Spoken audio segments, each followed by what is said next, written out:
मुंबई शहर ने उस रात मौत को देखा था। अंधेरी हवा अपने साथ खौफ लेकर आई थी। 26 नवंबर 2008 समंदर के रास्ते 10 आतंकवादियों ने हमला किया। वे लश्कर-ए तैयबा के थे। उनके हाथों में AK-47 राइफलें, grenade, IED, hand grenade, timer bomb और ऑटोमेटिक हथियार थे। वे पाकिस्तान से आए थे। कराची से बोट में सफर करके मुंबई के तट पर पहुंचे थे। छोटी छोटी बोट्स में आकर वे कोलीवाड़ा बीच के पास उतरे। उस रात 9:20 पर पहला हमला छत्रपति शिवाजी टर्मिनस पर शुरू हुआ। रेलवे प्लेटफॉर्म्स पर यात्री खौफ के मारे भागने लगे। गोलियां बारिश की तरह बरसने लगीं। 58 लोगों की मौत हो गई और बहुत से लोग घायल हुए। प्लेटफॉर्म्स पर खून बहने लगा। रोना, चीखना, चीख पुकार और दहशत सब ने एक ही पल में मुंबई को निगल लिया। रेल यात्री जहां तहां गिर पड़े। कुछ लोग बेंचों के नीचे छिप गए, लेकिन आतंकवादी नहीं रुके। उन्होंने अपनी बंदूकें रीलोड की और फिर से फायरिंग शुरू कर दी। इसके बाद एक अस्पताल में घायल लोगों को भी गोली मारी गई। अस्पताल का स्टाफ खौफ से छिप गया। ओबेरॉय ट्राइडेंट होटल में लोगों को बंधक बना लिया गया। नरीमन हाउस में इजरायली यहूदी केंद्र में 6 लोगों की मौत हो गई। कामा अस्पताल, वर्ली सी फेस, नरीमन पॉइंट, सब कुछ खौफ से भर गया था। लेकिन सबसे खौफनाक मंजर ताजमहल पैलेस होटल का था। 1903 में बने उस होटल का 105 साल का इतिहास था। ग्रैंड लॉबी, लग्जरी कमरे, रेस्टोरेंट, बॉल रूम, सब कुछ आतंकवादियों के हाथों युद्ध के मैदान में बदल गए। आतंकवादियों ने लोगों को बंधक बना लिया।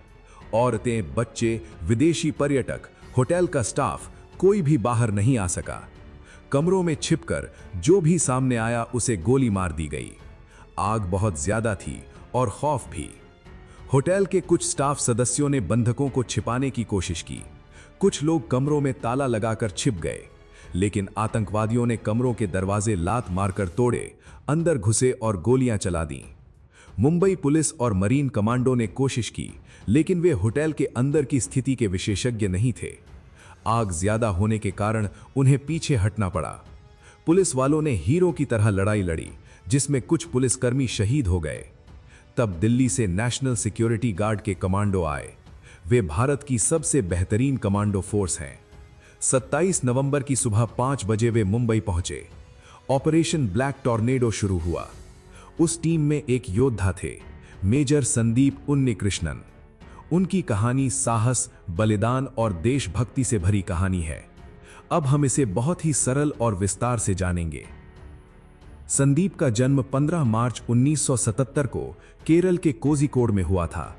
उनके पिता के उन्नीकृष्णन इसरो में अधिकारी थे और मां धनलक्ष्मी एक गृहिणी थीं। वे अपने माता पिता के इकलौते बेटे थे। बचपन से ही संदीप को सैनिकों के प्रति गहरा आकर्षण था। टीवी पर कश्मीर युद्ध के दृश्य देखकर वह भी उसी तरह देश की रक्षा करना चाहते थे। उन्होंने बेंगलोर के फ्रैंक एंथनी पब्लिक स्कूल में पढ़ाई की और 14 साल वहीं बिताए। वे स्कूल में बहुत एक्टिव थे, क्रिकेट और फुटबॉल खेलते थे। स्कूल में क्रू कट हेयर स्टाइल रखते थे ताकि एक सैनिक की तरह दिखें। दोस्तों के साथ खेलते समय भी वे कहते थे कि मैं आर्मी में शामिल होऊंगा। स्कूल में NCC में शामिल होकर ड्रिल्स किया करते थे और वहीं से उन्होंने सैन्य जीवन के बारे में बहुत कुछ सीखा।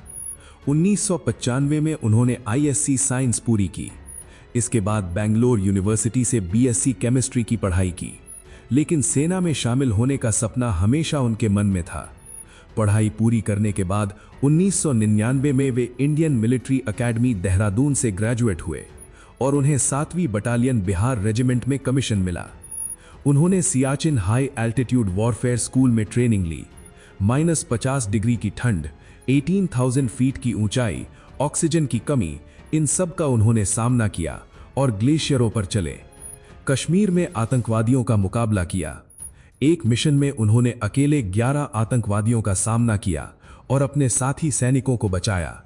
यह उनकी बहादुरी की एक बहुत बड़ी मिसाल थी। आर्मी में 9 साल की सेवा और 11 मिशन, हर बार उन्होंने मौत को मात दी।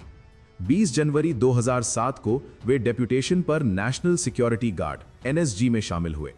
51 special action group black cat commandos. यहां ट्रेनिंग और भी ज्यादा कठिन थी। दिन रात तैयार रहना पड़ता था, हमेशा देश की रक्षा के लिए मुस्तैद। संदीप ने अपने पिता से कहा था, मैं कोई साधारण मौत नहीं मरना चाहता, मेरी मौत ऐसी होनी चाहिए जिसे देश हमेशा याद रखे। उनकी पत्नी नेहा भी उनकी बहादुरी का सम्मान करती थी। दोनों ने 2007 में शादी की थी। संदीप हमेशा कहते थे, मैं देश के लिए कुछ भी करने को तैयार हूं, डर जैसी कोई चीज मन में नहीं होनी चाहिए। अब वापस उस खौफनाक रात की ओर चलते हैं।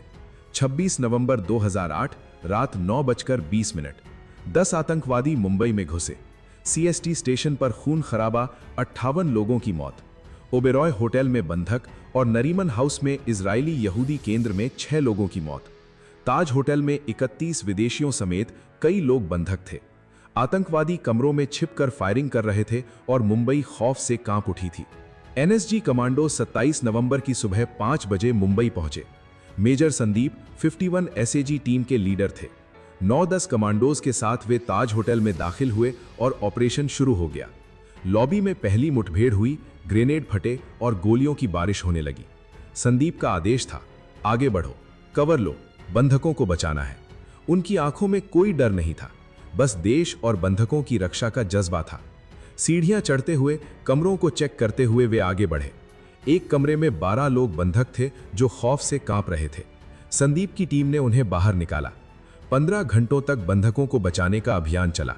14 बंधकों को सुरक्षित बाहर लाया गया, लेकिन आतंकवादी अभी भी छिपे हुए थे। हर मंजिल पर मौत घात लगाए बैठी थी।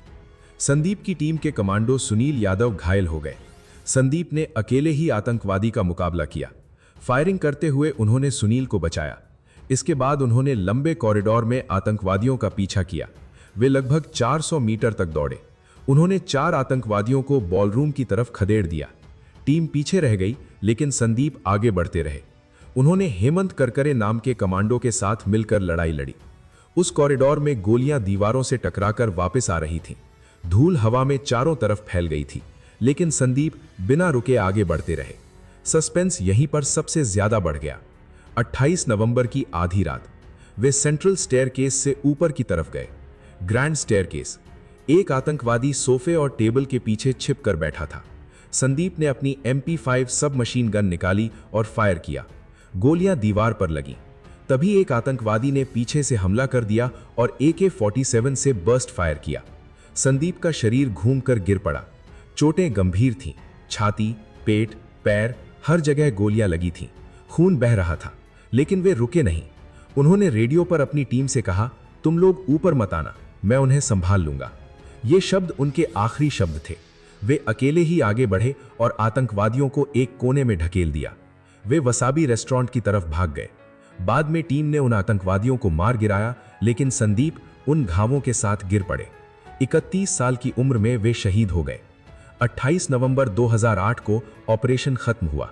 29 नवंबर की सुबह 8 बजे ताज होटल को पूरी तरह से नियंत्रण में ले लिया गया। 9 NSG कमांडो शहीद हुए थे। संदीप उनमें से एक थे। कुल 166 लोगों ने अपनी जान गंवाई और 300 से ज्यादा लोग घायल हुए, लेकिन संदीप के बलिदान की वजह से कई लोगों की जान बच गई। उन्होंने 200 से ज्यादा बंधकों को बचाया था।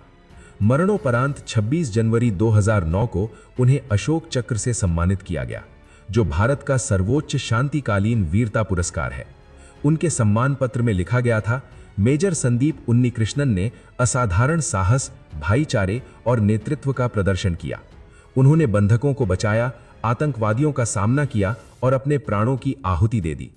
अंत में मेजर संदीप उन्नीकृष्णन का नाम सिर्फ एक याद नहीं है, ये भारत के साहस, बलिदान और देशभक्ति का प्रतीक है। तुम लोग ऊपर मत आना, मैं उन्हें संभाल लूंगा, कहने वाली वो आवाज आज भी हमारे दिलों में गूंजती है। उन्होंने जो बहादुरी दिखाई वो हमें ताकत देती है। उम्मीद है कि ये वीडियो आपको पसंद आया होगा। अगर आपको ये वीडियो इन्फॉर्मेटिव लगा हो तो इसे जरूर लाइक करें। ऐसे ही और वीडियो के लिए चैनल को सब्सक्राइब करें और बेल आइकन को ऑल पर सेट करें। अगले वीडियो में फिर मिलेंगे। धन्यवाद।